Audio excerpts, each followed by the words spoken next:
Hello, my name is Catrice Hall, your STEM Teaching Fellows for Jefferson Terrace Elementary. In this presentation, I want to talk to you all about the reason behind being a part of the STEM Teaching Fellows program, what we have done all year, and the goal as to why we did, the purpose as to why we did what we did. The main goal for this year for STEM and robotics at our school was to build a strong STEM culture through robotics and computer science. Now, to kind of back up a little bit and rewind, to kind of go and rewind, last summer I participated in a wonderful STEM professional development that was offered through EBR Foundation, stating that dealt with all different levels of STEM. The one that spoke to me the most was coding. In that particular workshop, the presenter stated that 60% in the future, 60% of our jobs will come from computing jobs.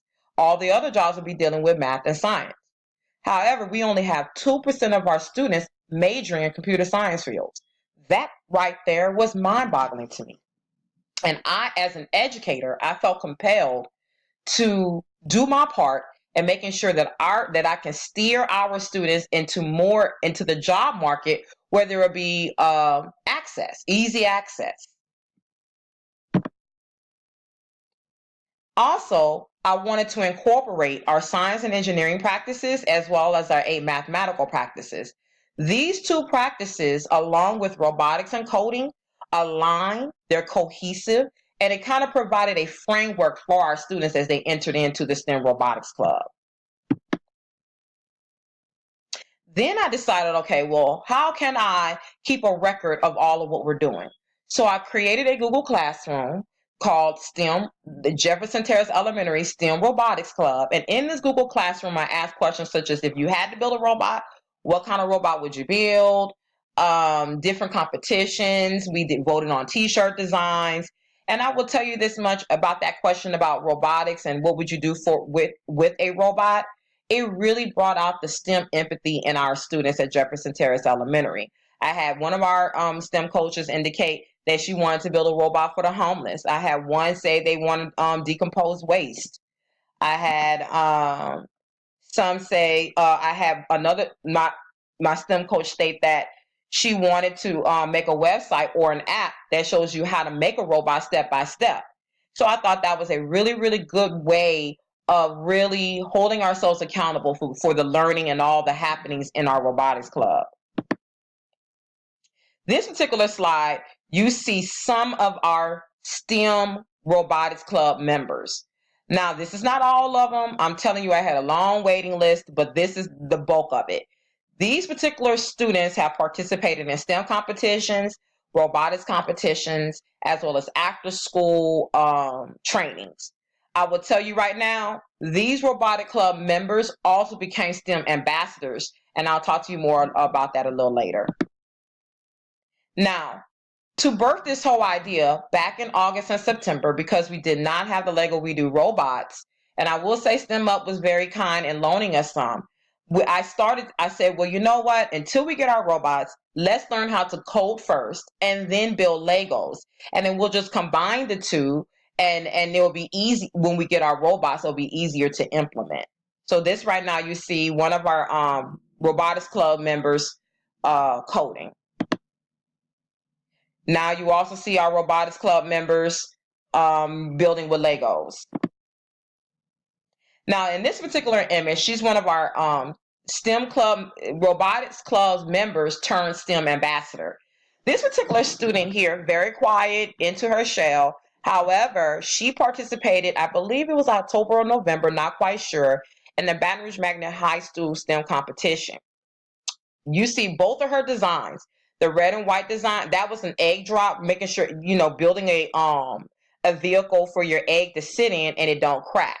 Well, both of her designs, the red and white one, it won first place, and the plastic straw, the clear straw ones, won second place.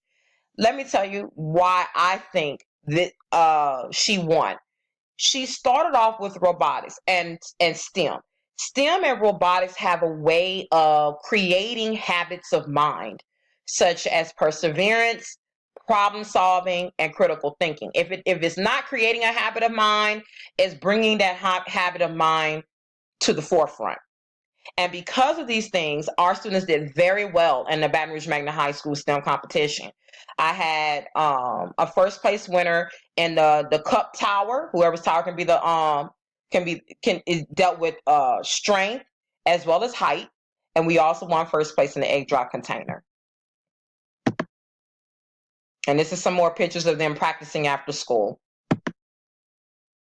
That's some more pictures. That's the egg drop parachute. Now, in this particular picture, you see fifth grade. Now, I didn't say this before, but I only opened up the STEM club to fourth and fifth grade students, the STEM robotics club, I'm sorry, the STEM and fourth grade students. My K through 2, they are considered to be my STEM builders. So what I did with them, I created STEM bins for them, and they can create robots with unconventional items. With this particular group, this was later on in the year. They participated in some after school practices with the Lego We Do robots. I will tell you that I had a diverse membership in the robotics club. I had students who were so-called difficult in the classroom. I have students who academically struggled, and I had students who were accelerated students. So I had a diverse group of students, and you can't even tell the way they participated in after school practices as well as competitions. And this is just more students working together and collaborating. Now, this is interesting. Back in December, we did an ugly sweater STEM challenge, and the children had to find a way to put technology into their sweaters. And as you can see, these were the winners. You can see most of these sweaters light up. Some of these sweaters are very, very original. And I mean, their sweater look better than mine. So congrats to them. We have some more. This is our first grade with their STEM bins creating robots with unconventional items. Now, and the next 2 or 3 slides, you're going to see me and another STEM teaching fellow and I participating in the Mini LeCue conference back in March. This was a phenomenal conference. It was a hands-on, engaging conference where not only did we get to present the Lego We Do's, but we also got to participate in the STEM challenges as well. One of the STEM challenges we participated in was the desk challenge, using unconventional materials to build a sturdy desk. Now, to conclude this presentation, we want to keep in mind that the whole purpose is to make sure we are creating college and career-ready students. But not only that, we want them to be successful in life as well as happy. STEM is not just science, technology, engineering, and mathematics. It is a way of thinking. It is a way of behaving. It is a habits of mind. So I really felt compelled to be a part of the movement, the progressive movement, that all of our students are innovators, they're critical thinkers, they're problem solvers, and they persevere. So based on what you saw earlier, one of our students wanted to do a website. So we went to Wix.com and they created 95% of the website. All I had to do was put a little magic on it to kind of tighten it up. But this website is created by our STEM ambassadors.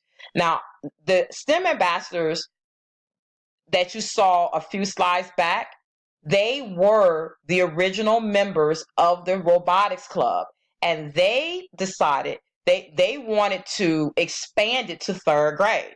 So we went from the robotics club to the STEM ambassadors club and in STEM ambassadors program. So these students became trainers and recruiters.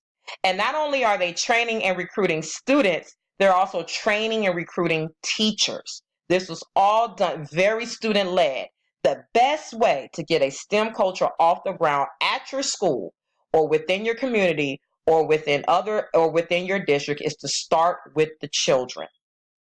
So visit this website to see to get an idea of the how-tos with Lego We Do's.